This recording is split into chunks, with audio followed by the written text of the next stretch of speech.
Благодарам, председателе, почитувани колеги, почитувани граѓани.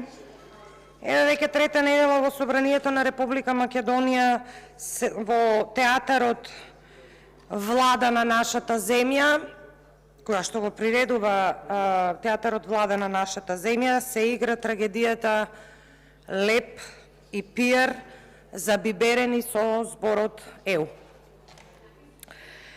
Мораме да кажеме дека апатијата, резигнацијата е доминантно чувство на граѓаните на Република Македонија и најскапо платените пиарџи, не 26.000 евра, 100.000 евра дневно да зимаат, не можат, за жал, ова чувство кое што го имаме надвор е неиздржливо, не можат граѓаните крај со крај да фатат, со цените, со крахот на системот и затоа не им веруваат на скапо платените пиарџи. Од таа причина ја нарекуваме представата Леп и Пијар. Џабе се скапо платените пиарџи, твитерџи на владата, кога државата пука по сите шавови, системот е трул и не функционира, излезете само надвор да ги видите коментарите на граѓаните, да видите што велат тие за состојбата, за неиздржливоста на живење надвор од овие зидови и, што е најважно, надвор од зидовите на ружна ви е владата. Која институција да ја земеме, да ја анализираме е трула. Системот не функционира. Имаме целосна нефункционалност на институциите. За секаде, за жал, треба врски и познанства. Револт кај сите, а особено кај младите е огромен, па затоа имаме анкети во кои што ќе видиме поразителни статистики, 90% од младите сакат да си заминат од државата, што е рамно на екзодус. Никогаш не било полошо во Република Македонија. Најодговорно ви тврдам дека никогаш не било полошо во Република Македонија. И тоа не го вели ВМРО-ДПМН, тоа го велат граѓаните на Република Македонија. Ваква неспособност досега за 32 години немало. Се надевам и искрено верувам дека и ќе нема. Секој ден се помалку луѓе живеат во Македонија, а од тие што се останати, најголем дел размислуваат како да си заминат. На крајот ќе се доведеме во ситуации да не треба да градиме училишта, туку да градиме само старечки домови, затоа што старите ќе нема кој да ги чува. Ќе одите од скандал во скандал, партнери во криминалот и осиромашување на сопствениот народ кој што ви дал поддршка. Влегувате во коалиции во која не се набавуваат лекови во болниците од цистична фиброза и кои што за жал ја губат битката. Сведоци бевме на еден таков немил настан и ништо од тогаш па до денес се нема преземено. Сведоци сме. Оние кои што одат по болниците знаат дека пациентите онколошки немаат, се уште немаат терапија и ги тераат да одат во Косово. Зашто се работи?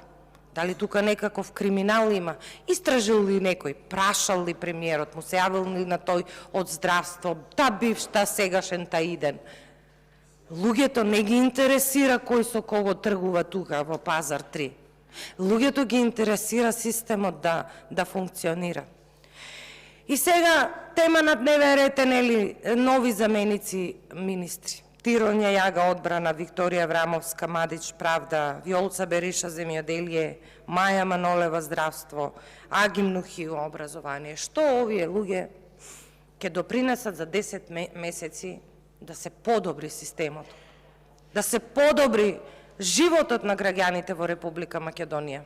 Не е само да излезеш тука и да нападнеш неевропската опозиција дека не знае да владее. Не, покажете на дело 7 години имате. И имавте 7 години. Ја доурнисавте државата, пепел ја сторивте државата. Ама розевите очила, пиарот на премиерот Ковачевски вика не супер. Многу е добро, само вие не чувствувате, иначе многу е добро. Еве, леп нема, ама па јадете чоколада. Нема леп надвор, јадете чоколади. Зошто? Купете си чоколада. Ама не е европски да се јаде чоколада, не е здраво да се јаде чоколада. Вчера читам едно интервју на еден наш бивш колега и заменик министер за образование, Петар Атанасовски, и се сложувам со неговата констатација, само мал цитат ќе кажам. Не сме ни свесни дека од ден на ден, од дојава на дојава, евакуација и евакуација, ние всушност губиме цела една генерација идни лекари, научници, професори, интелектуалци. Каде е крајот, прашува, како што прашуваме и ние секој ден. Ова не може да оди во недоглед, не е воопшто наивна ситуацијата и точно не е наивна ситуацијата. Ние прашуваме што направивте 6 месеци со дојавите за бомби. Излегуваат и ни велат ова се хакерски напади, добро знаеме. Ние прашуваме што правите, знаете ли, сите од нас имаме внуци, деца во училиштата, секој ден е, тоа е секој ден. Онлайн наставата не функционира, тим се отпаѓа. Од како е почнат ковидот, имаме скоро речиси неписмени овој генерации. И сега што превзема владата? Еве превземале, не ги прашале наставниците, онлайн настава одлучиле, тим се отпадна. Кој ќе превземе одговорност за ова? Кој ќе превземе? Видите, Константин Караманлис си даде оставка во Грција заради железничката несреќа. Кај нас се случија такви несреќи, Ласкарци, Беса Транс, никој не превзема оставка. Напротив, властодржците, корифеите, ги помогнаа газдите да не одговараат. Факт, кој што го знаат сите луѓе, не го констатирам јас. Цела држава знае дека власта им помогна на газдите да не одговараат. Модуларната болница, кај што живи гореа пациенти од ковид, никој не презема одговорност. И замислете, од тоа, мислам, како да... Морбидно е, кабелот е крив. Па каде живееме, луѓе? Па има ли некој што ќе поднесе оставка? Та бивши одговорност да има некој. Сте обвинили некој лекар таму колку да има, па и таму гледате Бадентер. Па не ли ви е срам како излегувате на улица? Не ми е јасно. Та бил овој, та бил оној, за 10 месеци ништо нема да реши. Од едно министерство на друго министерство, Агим Нухиу ќе испечати учебници? Не. За 10 месеци? Не. Така ќе поминат учениците.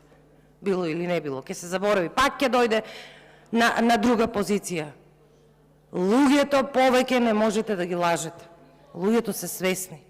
После 32 години, демократија, повеќе партиски систем, луѓето многу убаво знаат да ценат.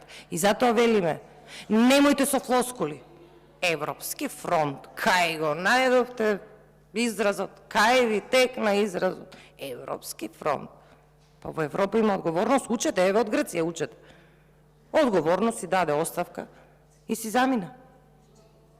Јас, еве, подсетете ме, дали имаше воопшто обид за одговорност? Не. Дали јавното обвинителство нешто презема? Не. Си чека тој во Комисија за избор и именување, чека, ќути, молчи да го изберат за уставен судија. Брук. Како не ви е срам мене? Стварно веќе не знаеме што да кажеме, ама ништо не допира до вас. Ништо не допира до вас. Па кога одите бе на тие партиските состаноци, само глава ли ви клима? Нема ли некој да ви каже, аманте луѓе превземете нешто, доста е. Ни се распаѓа државата.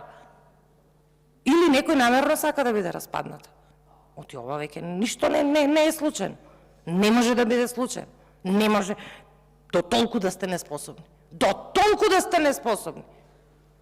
Па, земете, отидете си, не мора ни коалиции да правите, ни дајте на избори, да видиме, нека одлучи народот кој треба да владее, кој не треба да владее и толку. Благодарам, немам друго што да кажам. Тоа.